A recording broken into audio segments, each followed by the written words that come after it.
I'm really glad that you just used the word neurology because it reminded me of the question I started with, which is, so I have a friend who's a coach. He is a keto specialist and a primal movement guy. So he's, barefoot, he's outside, he's doing a lot of natural kind of fitness type things.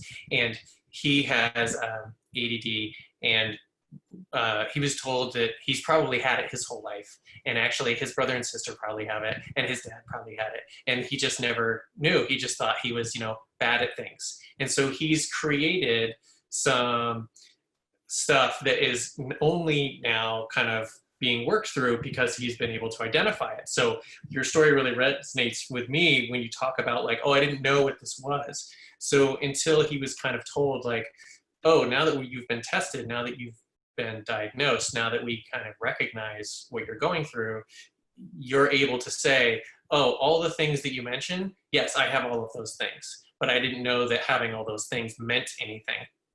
So he was on some medication, and through kerfuffles of bureaucracy and various BS, he no longer has access. So he has decided that he's going into a carnivore diet reset right now. And he's been on it for like 2 months, and he and his wife are both doing it. She has chronic nosebleeds. She has horrible allergies. She is on all kinds of like over-the-counter stuff for years and years and years. She gets like bronchitis every year. All of her allergies have gone away. All of his brain fog and inability to remember people's names and all his kind of ADD effects have all gone away. And so one of the things that he's interested in is knowing, can I like cure myself just by what I put into the system? Because what I was doing before was just, normal kind of the SAD diet, the standard American diet for his whole life. And it's only been the last few years that he's really cleaned up and eaten, super strict keto and been mindful of how he feels. And again, that is a lot of awareness and being present. And what did I eat? How does it make me feel? Do I want to feel like that? Do I want to keep eating that? Do I want to eat something else? So my question is, with you working in the body and being a trainer and all of that, but knowing the neurology, do you feel, or do you think, or do you know that that kind of input can have such a big response? Like, is that a way for him to say, oh, I don't need this because my diet will fix me, but really that's a crutch? Or is like that a reality and he can kind of solve some of these issues just by doing some of those biological things like fresh air, sunshine, getting out of junk light, fixing his diet, being super strict and clean and that kind of thing? Okay, so first off, I'm going to say absolutely. I also want to say there are many paths to the top of the mountain, right? So the one that he's referencing for himself comes from within himself. And so where Physicology would collaborate with this would be a couple things. And you mentioned his wife had nosebleeds. So let me use that as an example initially.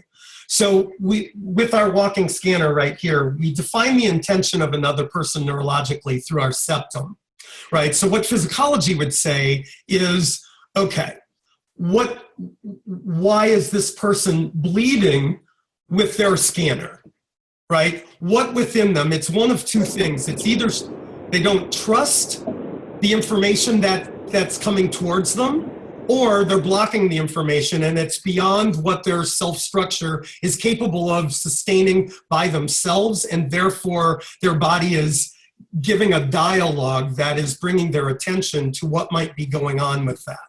Right, so that's how Physicology would say it. Now, can these things be corrected? If they're doing the nutritional plan together, I would say there's a collaboration right there. So, and there's a trusting collaboration. There's also a seeking involved to that. There's a contrary to what has been in that, so they're trying something different. And in that, those components would be what I would draw attention to first and foremost. And that the result that we're attaching to whatever the keto structure that they're using, that's an extension of the result of their inner work that they're doing, right? So that's how I would would view some of that. Is it the food fixing us? I think in those ways, I see the intestines as our main brain, right? The right brain of this brain, and then the intestines come online first. They're constantly in collaboration through the esophagus. And so that dialogue that is constant, the clearer we can get with that dialogue, the two things will happen. Number one, the flow is going to go faster, right? And the other part of it is what's not working is going to become clearer, right? So in doing that, then when you're gaining clarity in things that are no longer working for you, you can take actions to create change with that. And so that's what I see with regards to him. So for example, ADHD, I use the word faster. For me, changing the focus from this brain to his intestinal brain, it would allow for him to pick up the pace in the primary brain and match the pace of his thinking. So somebody that is ADHD, in the way I see things, is going at such a fast pace, running through their filing cabinet, that others can't keep up with them. And in that way, are unable to associate and connect synchronistically. So it always gets bounced back into themselves. And it creates a frustration, which then creates all of the other affects, whatever those are, for him. Does that make sense? Yeah. Okay. So the other person who wanted me to, that emailed me earlier, that wanted me to send the recording in, this is complete shift. So which you might enjoy the complete 180 of this. So Sure. Another coach that I know, she has a brand. It's more of like a retreat focus than like a coaching focus. But they do a lot of like coaching practices on the retreats. It's called Unhustle. And one of the things that she talks about is how all of the, society as a whole, but also everyone who is, entrepreneurial, is just hustling more and more and more. And we're constantly ratcheting up the input, the inner talk, and the speed of which we're trying to do all these things. And her message is to have people like relax, get into natural situations, unplug, and give themselves that kind of physical break and breath so that they can like slow down and kind of reset themselves mentally. So I'm curious to see your thoughts on that kind of reset, and how either maybe taking the body and going out and being like out near the water or out in nature can reset the brain, or if the brain taking a break from all of this information can reset the body. Is it one? Is it the other? Can it be both? I'm just curious what your thoughts are on Okay. kind of that. Well, for me, everything's always both. It's always both. It's any time that we're recognizing it as one or the other, that's a great portal.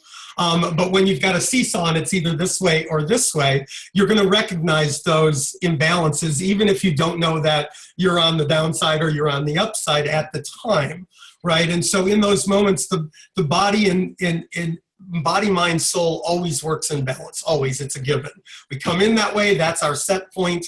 I'm reminded with your question of what a 12-step would say. There's one sentence. It's the shortest sentence in the AA Big Book, and the most difficult one, at least for this person, to do, and that's when in doubt, we pause, right? So for me, pausing was an hour and a half advanced cycle class, because that connected me with my resonation, and I feel more at home in the very fast, quick pace. That resonates here.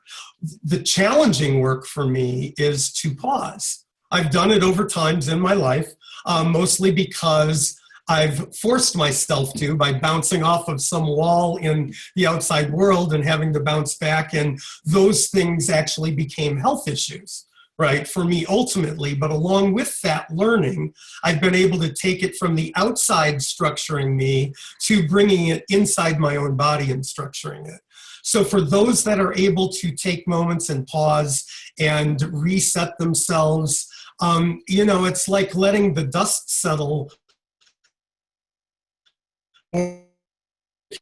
water and wiggle it around a little bit, it's going to get very ripply for a while, and then you can wait until it pauses. I believe that both parts of that are vitally important, right? To go philosophical for a minute, we're on a planet catapulting across this particular galaxy, going through many other galaxies, and that needs to be honored as well. So pace of processing and things like that, I believe that our collective goes along with that to sustain us. And so these things are evolutionary process that I believe in. I don't believe that humans really make mistakes. We may perceive it in a thermodynamic way, which would be right, wrong, good, bad, left, right. But those sort of ideations come from animal brain.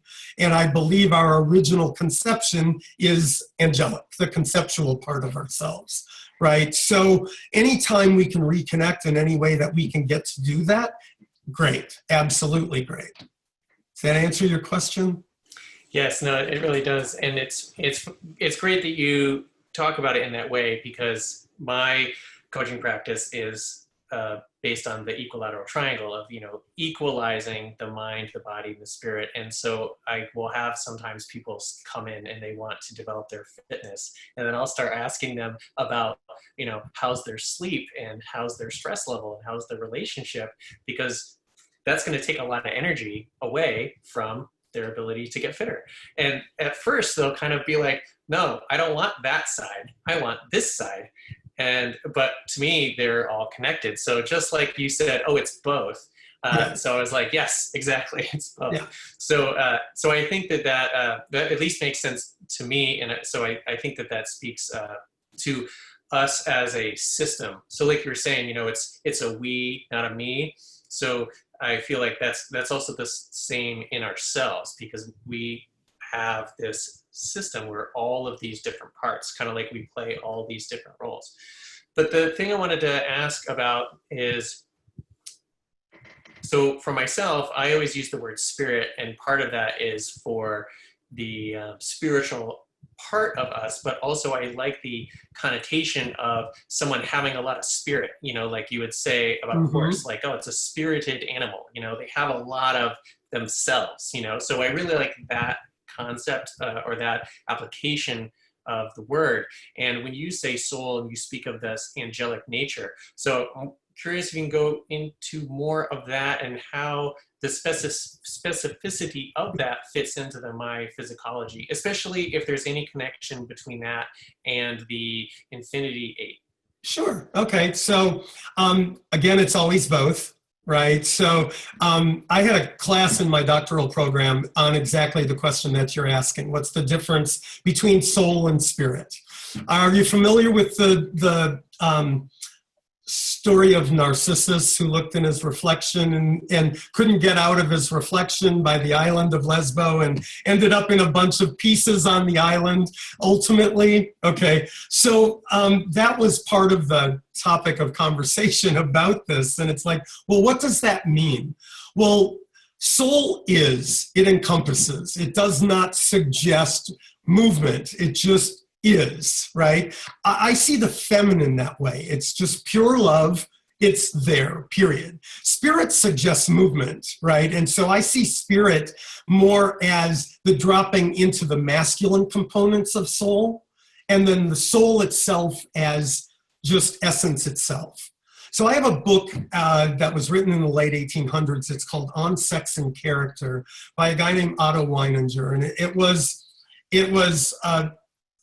a philosophical book, but it was written with some underpinnings of origins of how the body functions. One of the examples would be that in gestation, the hormonal flushes that we have push one gender forward more than the other one, but we're all born with both, right? And that's not a constant, that process continually changes.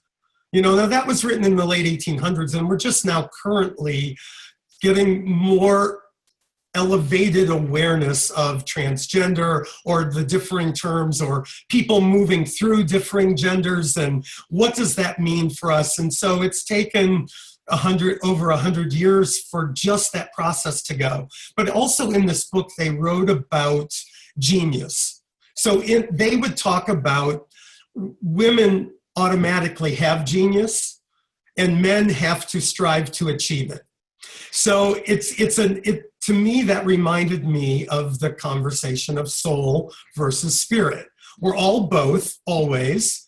We have abilities to dictate the essence of love and the movement of love at the same time, right? Just like the body, we have an accelerator and a brake. Our accelerator, I would say, is spirit, and the brake is fear. They're both vital. We need them both. And we dictate pace of processing based on these emotions. And they're also components of creation, first internal and then external, right? So what does fear do? Let's talk about that because it's such a great internal creator. You know, what happens is it's built into our hardwiring system, our fight, flight, freeze process, right? It's the flight part. So what happens is this brain, we scan, if we see something that might be what would create a fear process for us, the body will release what's called nitric oxide, which is a naturally made opiate. It causes the body to recoil. They did some studies on this where they would hold infants' hands above a flame and it would automatically pull back. The infant didn't know from a flame, but these are the things that are hardwired. It's hardwired in us for survival purposes, right? Well, just as they used the example in the blog about the guy who feared himself to death through freezing, basically, the animalistic nature would say that. So yes, in the underpinnings of the reptilian component of that, absolutely. The angelic would say that the person made a selected choice to leave the planet in that moment by forging ahead to such a degree of fear that they didn't save themselves, thus availing themselves, right? So we have Eastern philosophy, we've had it in battles where the kamikaze fighters, or in current days, we've seen it in violent ways. But we use it every day in our day-to-day life, forms of that, right? So I'm hoping that as we talk about things internally, we can look for the correlation so that it doesn't have to be so amplified in the external for us to come to some understanding of why we're doing this. Does that make sense? So for example, Eastern philosophy, it's indexical. People define themselves, their self-structure, by how they contribute to the group. That essence is who they are. Here, it's me first, then you, right? And as it's always both, what I believe to be true is our alignment goes to the place where we have self-recognition, whose ultimate purpose is to contribute to the group. And in that way, we find balance within ourselves. Right? Because we've heard cliches, oh, we're only as strong as the weakest link. Well, if we're a collective consciousness, which I believe we are at all times, then trying to get one up on somebody else is actually doing a disservice to all of us, including ourselves. Right? That those of us that are coaches and in that position where we really want to help other people need to be able to and avail ourselves to come from under the other person for support rather than leading this way, or be the change you want to see, right? I believe Gandhi got it right. Exemplify through our own behavior, and I mean all of it. Willingness to be open and honest, share our deepest, darkest secrets, put them out so that people can take what they need and leave the rest. You know, it's taken me a long time to be able to sit on a phone call openly and publicly and talk about a lot of the things, mental health, alcohol and drug addiction, sexual promiscuity, thinking it was love, you name it, and all of the other things. An inability to even consider how somebody else feels because I had no ability to understand myself, right? All of these things, when I stood in front of a mirror at 50 years old and looked at myself, it was like, wow, The rest, if I live another 50, I couldn't possibly make up for the trail of damage that I did, right? And so, how does one? But I'm going to try, So I avail myself in my life as a living amends, really. I believe that's the only way that I can come to some sort of healing and balance for myself.